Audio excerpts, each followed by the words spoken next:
नमस्कार, हेलो। हम हर हफ्ते सुप्रीम कोर्ट की क्रिमिनल लॉ पे एक जजमेंट को समझेंगे। इस हफ्ते की जो जजमेंट है उसका नाम है प्रसाद प्रधान वर्सेस स्टेट ऑफ छत्तीसगढ़। ये जजमेंट आई है 24 जनवरी 2023 को। 2 जज का बेंच था। जस्टिस रविंदर भट्ट ने ये जजमेंट लिखी है। ये केस मर्डर पर है। मर्डर की डेफिनेशन आईपीसी में सेक्शन 300 में दी गई है। उसकी सज़ा 302 में मिलती है। कल्पेबल होमोसाइड 299 में बताया गया है। ठीक। अब मान लो आप किसी ट्रैफिक लाइट पर हो, गाड़ी में बैठे हो अपनी, कोई मक्खियों का झुंड आके आपके ऊपर एकदम से हमला कर दे और आपका एकदम से रेस पे पैर दबे, सामने किसी इंसान को आप कुचल दो, उनकी मृत्यु हो जाए, तो क्या वो मर्डर होगा? मैं दूसरी सिचुएशन देता हूँ। मान लो आप किसी ढाबे पर बैठ के खाना खा रहे हो, किसी इंसान के साथ आपकी एकदम से लड़ाई झगड़ा हो जाए, गाली गलौच हो जाए और आप उनको एक ही बार जोर से मारो और वो मर जाए, मान लो इस तरह से वो वार लगा हुआ आपका, तो क्या वो मर्डर होगा? तीसरा, मान लो आप कई सारे अपने दोस्तों के साथ, अपने साथियों के साथ किसी को प्री प्लान तरीकों से हथियार आप पूरे लेके फिर मारने जाओ, फिर जान से मारो, तो क्या मर्डर होगा? इन तीनों ही केसेस में सज़ा अलग अलग होगी। पहले केस में क्योंकि हमारे क्राइम में इंटेंशन को पनिश किया जाता है और इंटेंशन जो है वो एक्शन से देखी जाती है। ठीक।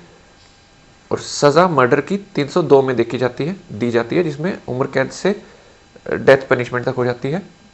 लेकिन किसी इंसान की सिर्फ मृत्यु हुई हो, वो मर्डर ना हो, जिसको हम कल्पेबल होमोसाइड बोलते हैं सिर्फ, वो और वो मर्डर ना हो, तो उसकी सज़ा 304 में मिलती है। उसके 2 पार्ट हैं। पहले पार्ट में उम्र कैद से 10 साल तक की सज़ा, दूसरे पार्ट में 10 साल तक की सज़ा। ये सब मैंने इसलिए बताया क्योंकि आज का हमारा केस मर्डर पर ही है और उसमें सिर्फ यही देखा जाएगा कि सज़ा 302 में दी जाए या 304 में। केस की कहानी एक बार समझ लेते हैं। वृंदावन है एक, वो अपनी ज़मीन लेवल कर रहे थे जेसीबी से, तभी आरोपियों ने उनके ऊपर हमला किया कुल्हाड़ियों से, सिर पर भी उनको इंजरीज आई। ये घटना है 28 फरवरी 2012 की। तो कुल्हाड़ियों से हमला किया, उनको इंजरीज आई, उनको हॉस्पिटल ले जाया गया और 22 मार्च को, तो यानी घटना से लगभग 20-22 दिन बाद उनकी मृत्यु हो गई। 3 आरोपी थे। पोस्टमार्टम में आया कि जो इनकी जो उन इंजरीज के कारण इनकी मृत्यु हुई है। 3 आरोपी थे। उन आरोपियों ने इंसिडेंट वाली जगह पे वो गए, गालियां दी।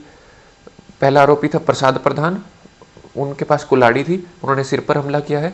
दूसरे आरोपी थे लिंगराज प्रधान, उनके पास भी कुल्हाड़ी थी, उन्होंने पैर पे हमला किया है। एक थे सौदागर प्रधान, तीसरे आरोपी, वो इनके ग्रैंडसन थे, पोते थे। उन्होंने इस मृत इंसान को पकड़ा था और फिर बाकी दोनों ने हमला किया था। ट्रायल कोर्ट ने तीनों को ही उम्र कैद की सज़ा दी है। हाई कोर्ट ने सौदागर प्रधान, जो ग्रैंडसन थे जिन्होंने सिर्फ पकड़ा था, उनको एक्विट कर दिया। अभी बाकी दोनों लोग सुप्रीम कोर्ट आए हैं। सुप्रीम कोर्ट में देखते हैं कि वकीलों ने क्या आर्ग्यूमेंट्स दिए और सुप्रीम कोर्ट ने कैसे सारी चीज़ों को एनालाइज किया और क्या जजमेंट दी। तो उनके वकील बोलते हैं, जो 2 आरोपी थे, उन्होंने कहा कि जो गवाह हैं वो उन मृत से रिलेटेड हैं, उनकी गवाही पर भरोसा नहीं करना चाहिए। उन्होंने बताया कि लड़ाई जो है वो अचानक हुई थी और हीट ऑफ मोमेंट में ये सारा इंसिडेंट हुआ है। एक ज़मीन को लेकर विवाद था और वहाँ पर वृंदावन ने जब लेवल करना शुरू किया तो उसके कारण एकदम से लड़ाई हुई है। आरोपियों ने देखा और हमला कर दिया। और उन्होंने कहा, इनके वकील ने कहा कि इनका जो कन्विक्शन है वो 302 में, उनकी सज़ा जो 302 में नहीं 304 के पार्ट 2 में होनी चाहिए। मैंने थोड़ा देर पहले आपको समझाया कि 302 और 304 में क्या फ़र्क है। तो इन्होंने बोला कि 304 में इनको सज़ा मिलनी चाहिए, 302 में नहीं। और ये भी उन्होंने बोला कि जो डेथ है वो 20 दिन बाद हुई है लगभग, और वो हार्ट अटैक से डेथ हुई है, उन इंजरी से डेथ नहीं हुई, तो ये मर्डर नहीं होना चाहिए। उन्होंने एक और बात कही कि जो एलिगेशंस थे ग्रैंडसन, उसके खिलाफ भी वही थे, तो जब सेम एविडेंस के बेस पे उसको छोड़ दिया गया है तो इनको भी छोड़ देना चाहिए। स्टेट के वकील ने कहा कि जो वो इंजरीज थी उससे वो रिकवर ही नहीं हुए। वृंदावन लगभग 55 साल के थे, तो जो इंजरीज थी उनसे रिकवर ही नहीं हुए हैं। और जो गवाह है PW1, जिन्होंने ये सारे इंसिडेंट होते हुए देखा, वो इनकी बेटी है, उनके पैर पर भी कुल्हाड़ी से हमला हुआ है, वो खुद इंजर्ड हुई हैं। अब सुप्रीम कोर्ट ने देखें कैसे सारी बातों को एनालाइज किया। सुप्रीम कोर्ट ने कहा कि जो गवाही है इनकी, सभी गवाहों की, वो भरोसे के लायक है और रिलेटेड होने की वजह से हम गवाही को डिस्कार्ड नहीं कर सकते कि सिर्फ रिलेटेड है। उनकी गवाही पर सुप्रीम कोर्ट ने भरोसा किया। जो बेटी हैं उन्होंने अटैक करते हुए देखा, बेटी पर भी हमला हुआ है, बेटी ने पूरी घटना देखी है, हमला हुआ वृंदावन पर, इस बात पर कोई डाउट नहीं है। तो सिर्फ सवाल एक था इस जजमेंट में कि इनको 302 में सजा मिले या 304 में, यही सवाल था। अब कल्पेबल होमोसाइड, ये हमारे आईपीसी में 299 सेक्शन में बताया गया है। कल्पेबल होमोसाइड मतलब किसी इंसान को जब मारा जाए, वो मर्डर कब होगा ये सेक्शन 300 में बताया गया है। उसमें चार चीज़ें बताई गई हैं कि कब कब मर्डर होगा, 4 तरह से होगा, और उसी में ही 5 एक्सेप्शंस हैं कि अगर उन एक्सेप्शंस में आ जाओ तो वो सिर्फ कल्पेबल होमोसाइड होगा, मर्डर नहीं होगा। सुप्रीम कोर्ट ने एक जजमेंट का नाम लिया, इस पे क्लासिकल जजमेंट है वो, Virsa Singh versus state of Punjab, ये 1957 की जजमेंट थी। इसमें ये इंजरीज के कारण जब मर्डर हो ये सब समझाया गया था। उसमें कहा गया था कि इंजरीज हुई हैं ये देखना है, उस इंजरी को करने की इंटेंशन थी ये देखना है, और डेथ जो है वो उस इंजरी से हुई हो। जब ये चीज़ें पूरी हो तो इंसान को उस मर्डर का दोषी पाया जाएगा। अब मर्डर की परिभाषा में उसके जैसे 4 चीज़ें बताई, तो तीसरी चीज़ के अंदर है कि जो इंजरी आप करो अगर वो sufficient in the ordinary course of nature, वो अगर उससे डेथ हो। और चौथी चीज़ होती है कि आप जो एक्ट कर रहे हो वो इमिनेंटली डेंजरस हो, कि मान लो आप भीड़ की तरफ गोलियां चला रहे हो, वो एक्ट ही अपने आप में इतना डेंजरस है, उससे किसी ना किसी की तो डेथ होगी ही होगी। तो इन सब केसेस में उसको मर्डर ही समझा जाएगा। तो सुप्रीम कोर्ट ने ये कानून समझाया। अब सुप्रीम कोर्ट ने कहा कि कुछ एक बातें इस केस में बिल्कुल पक्की हैं, जैसे कि आरोपियों ने हमला किया, ये बिल्कुल पक्का है। जो वो मृत था वृंदावन, वो बिना हथियार के था, ये पक्का है। बेटी आई रोकने, PW1, PW होता है प्रोसिक्यूशन विटनेस, जो केस प्रूव कर रहे होते हैं, DW होता है डिफेंस विटनेस। तो बेटी आई उनको रोकने, और आरोपियों ने बेटी पर भी हमला किया, और उन्होंने हमला जारी रखा, और बेटी पर भी कुल्हाड़ी से उनके पैर पे हमला किया है। 3 इंजरीज आई सिर पर, ये पक्का है वृंदावन के। उनको हॉस्पिटल ले जाया गया, वहाँ से एक और स्पेशलिटी हॉस्पिटल ले जाया गया। पोस्टमार्टम में कहा गया कि जो डेथ है वो कार्डियो रेस्पिरेटरी फेलियर से हुआ है, हार्ट अटैक से हुआ है, जो कि उन इंजरीज की वजह से हुआ।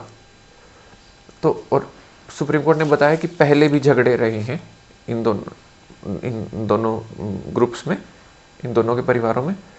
अब सुप्रीम कोर्ट आते हैं कि जो 4th एक्सेप्शन है मर्डर, मैंने बताया कि 5 एक्सेप्शन होती है मर्डर में, तो अगर वो 5 एक्सेप्शन में कवर होते हो तो 302 में सज़ा नहीं मिलती, 304 में मिलती है। वो एक्सेप्शन क्या हैं? उसमें 4th एक्सेप्शन है कि अगर अचानक से लड़ाई हो जाए किसी के साथ, कि सडन क्वेरल। तो सुप्रीम कोर्ट ने कहा कि अचानक से लड़ाई नहीं हुई है इस केस में, वो ज़मीन लेवल कर रहे थे, आरोपियों ने उनको देखा, वो अपनी दीवार कूद कर आए हैं, कुल्हाड़ी से फिर हमला किया है, गालियां दी हैं, तो कहीं से भी ये नहीं कह सकते कि सडन क्वेरल है। फिर सुप्रीम कोर्ट ने कहा कि अगर मान भी लो कि वो सडन क्वेरल हुआ है, एकदम से झगड़ा हुआ है, तो उस सडन क्वेरल वाले पॉइंट में बोला गया है कि आप अनड्यू एडवांटेज या क्रुएलिटी से एक्ट नहीं कर सकते, जो कि इस केस में उन्होंने किया है। कुल्हाड़ियों से हमला किया है, सिर पर हमला किया है, तो इस वाली एक्सेप्शन का फ़ायदा इन्हें नहीं मिलेगा। फिर इसी की मर्डर की ही पहली एक्सेप्शन होती है कि ग्रेव और सडन प्रोवोकेशन हो। ग्रेव और सडन प्रोवोकेशन के लिए एक लैंडमार्क केस है, KM Nanavati versus state of Maharashtra, ये 1961 का केस था। इस पर अक्षय कुमार की मूवी भी आई है, रुस्तम। इसमें समझाया गया था कि ग्रेव और सडन प्रोवोकेशन क्या होता है। उसमें बताया गया था कि अगर आपके पास समय मिल जाए अपने टेम्पर्स, अपना दिमाग शांत करने का, और आप प्री प्लान तरीक़ों से कोई चीज़ करो, तो वो उसको ग्रेव और सडन प्रोवोकेशन नहीं कहेंगे। तो सुप्रीम कोर्ट ने कहा कि इस केस में कोई ग्रेव और सडन प्रोवोकेशन भी नहीं थी, क्योंकि पुराना झगड़ा था, ये चलता आ रहा था। तो सुप्रीम कोर्ट ने उनकी सारी आर्ग्यूमेंट्स को खारिज किया, कन्विंस नहीं हुए। और जो एक और बात थी कि समय ज़्यादा हो गया, कि 20 दिनों बाद उनकी डेथ हुई है, सुप्रीम कोर्ट ने कहा कि कितने दिन बाद डेथ हुई है ये ज़रूरी नहीं है, ये देखना है कि क्या उन इंजरीज़ से डेथ हुई है जो इंजरीज़ उन आरोपियों ने दी थी। तो सुप्रीम कोर्ट ने कहा कि डेथ उन्हीं इंजरी से हुई है जो उन आरोपियों ने दी थी। तो इस तरह से सुप्रीम कोर्ट ने कहा कि उनको 302 में ही कन्विक्शन होगा, और उनकी उम्र कैद की सज़ा, सुप्रीम कोर्ट ने कहा कि उम्र कैद की ही सज़ा मिलेगी उन्हें, और उनको कोई फ़ायदा नहीं मिला उन आरोपियों को। तो ये थी हमारी इस हफ्ते की सुप्रीम कोर्ट की जजमेंट, जिसमें हमने सेक्शन 299 जिसमें कल्पेबल होमोसाइड होता है, और सेक्शन 300 जिसमें मर्डर बताया गया है, और उसके जो 4 क्लॉजेज हैं कि वो कब मर्डर होगा, और उसकी 5 एक्सेप्शंस, उनके बारे में हमें थोड़ा आइडिया लगा। हम अगले हफ्ते एक और जजमेंट को आपके साथ समझेंगे। नमस्कार, धन्यवाद, थैंक यू।